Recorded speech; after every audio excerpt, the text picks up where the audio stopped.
Premier league বিজয়ী Liverpool এফসির বিজয় প্যারেডে গাড়ি দিয়ে হামলা করেছে এক ব্যক্তি। ঘটনাটি ঘটেছে ২৬শে মে আনুমানিক সন্ধ্যা ৬টার দিকে। মার্সিসাইড পুলিশ জানিয়েছে, এ ঘটনায় ৫৩ বছর বয়স্ক হোয়াইট ব্রিটিশ এক ব্যক্তিকে আটক করা হয়েছে। ফুটবল ক্লাবটির সমর্থকরা লিভারপুলের ওয়াটার স্ট্রিটে বিজয় উদযাপন করছিল।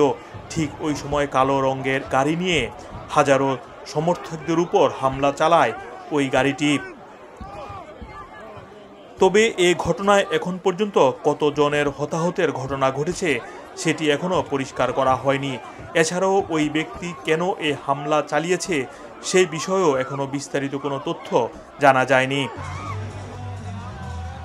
এ ঘটনার পর আশেপাশের সকল রাস্তা বন্ধ করে দিয়েছে police. Mohammad Abdul Hannan, 2A news, যুক্তরাজ্য।